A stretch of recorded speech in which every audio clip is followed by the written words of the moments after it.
अब देखो, अंतर बाहर एको जाने का क्या भाव है, बड़े ध्यान से सुनो। जैसे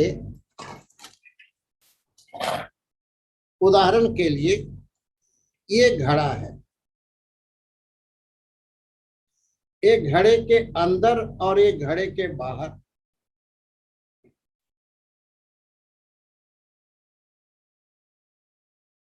तो आकाश, आकाश की परिभाषा है, आकाश उसको कहते हैं जो अवकाश दे, रहंदा जो जगह दे उसको आकाश कहते हैं।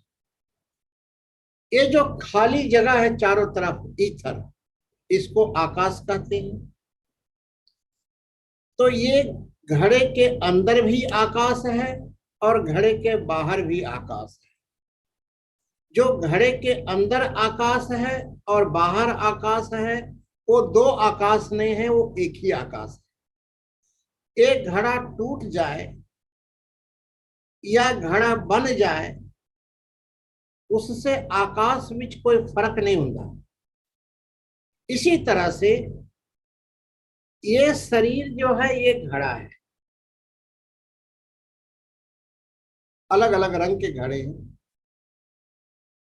समझे ना। ये सारी दुनिया विच, सारे ब्रह्मांड में अलग अलग तरह के घड़े हैं।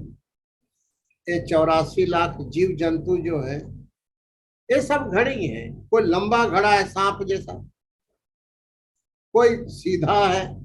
ये अनक भांत कर साजी साजन हारे, परमात्मा ने कितने तरह के घड़े बनाए हैं। कोई बहुत छोटा है तो कोई बड़ा है, हाथी वर्गा। तो यहाँ पर गुरु महाराज उपदेश कर देने कि अंतर बाहर एको जाने, ताहर नाम लगे प्यारो।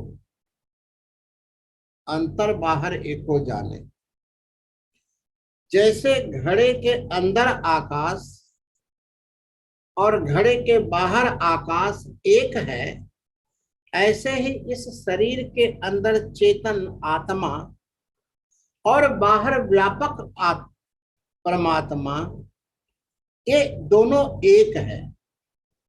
इसीलिए गुरबानी विच आया है, आत्मा प्रात्मा एको करे, अंतर की दुविधा अंतर मरे। जो अंदर दुविधा है, डुअलिटी है, वो गुरु के उपदेश के द्वारा दूर हुंदा है। क्या कि अंतर बाहर एको जाने, ताहर नाम लगे प्यारो।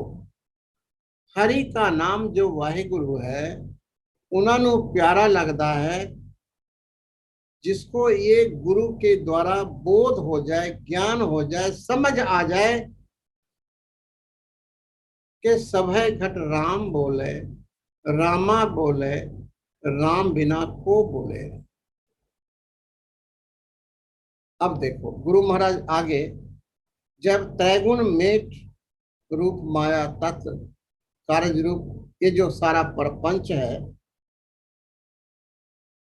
एक ज्ञान से, ज्ञान अग्नि दग्ध सर्व कर्माणि, ये जो ब्रह्म ज्ञान है, ये ब्रह्म ज्ञान के द्वारा अहंकार और अविद्या ये दोनों नाश हो जाता है।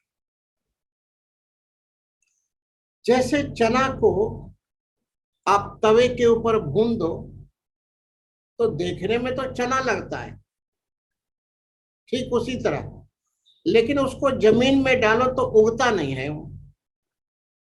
ऐसे ही ब्रह्म ज्ञानी देखने में हमारे आप जैसे ही लगते हैं।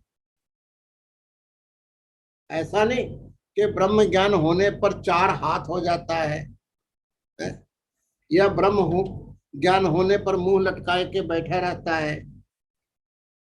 बहुत से लोग आते हैं मेरे पास, कहते स्वामी जी ब्रह्म ज्ञानी का निशानी क्या है? जो चुप रहे, गोवर गणेश जैसा, वो उसको बोलते हैं। या कोई गड़बी लेके खड़ा रहे, महाराज हाथ धो लो, एक तौलिया लेके खड़ा रहे, उसको कहते हैं। मैं कह, ये सब पागलपन की बात है। रंग हंसे, रंग रोवे, चुप भी कर जाए, परवाह नाही किसे केरी बाज सच्चे ना। परिभाषा पूछना हो तो गुरबानी से पूछो, और संसारी लोगों की परिभाषा हम जानते ही नहीं, क्योंकि गुरु की वाणी तीन काल सत्य है। ब्रह्म ज्ञानी, आप निशानी मांगते हो, ये जो आज निशानी बनाया ना ब्रह्म ज्ञानी का, वो 2 कौड़ी का है। यहाँ तो कपड़े में रंगाई करने वाला ब्रह्म ज्ञानी नामदेव जी ब्रह्म ज्ञानी होकर के जूते सी रहे हैं, ब्रह्म ज्ञानी होकर के खेती कर रहे हैं, मज्जा चरा रहे हैं। आज कोई मज्जा चराने लग जाए, उसको तुम ब्रह्म ज्ञानी कहोगे? या कोई मज्जा चराने वाला कहे 2 मिनट ठहरो, मैं तुमको ध्यान सिखाता हूँ, ब्रह्म ज्ञान देता हूँ, जा जा जा, तुम्हारे जैसे बहुत ब्रह्म ज्ञानी देखा, तुम मानोगे ही नहीं, तुम मानोगे नहीं, क्योंकि तुम्हारे अंदर एक निशानी बन गई है कि बड़ा आश्रम होवे, 1500 उसके पीछे हो, मर्सिडीज कारें हो आगे, वो ब्रह्म ज्ञानी, वो ब्रह्म ज्ञानी 2 कौड़ी के मिले। यहाँ पर गुरु महाराज बता देने कि अंतर बाहर एको जाने, ताहर नाम लगे प्यारो। जिसको ये ज्ञान हो गया है कि इस शरीर के अंदर जो चेतन आत्मा है, वही चेतन आत्मा सारियां दे विच है, और जो सारियां दे विच है वो इस शरीर के अंदर है। यो माम पश्यति सर्वत्र सर्वम च मयि पश्यति, तस्याहम न प्रणश्यामि सच में न प्रणश्यति। भगवान कृष्ण कहते हैं कि जो इस शरीर के अंदर आत्मा है उसको सब में देखता है, जो सबके अंदर है वो अपने अंदर देखता है। भगवान कहते हैं वो मेरा स्वरूप है, उसमें और मुझ में कोई भेद नहीं।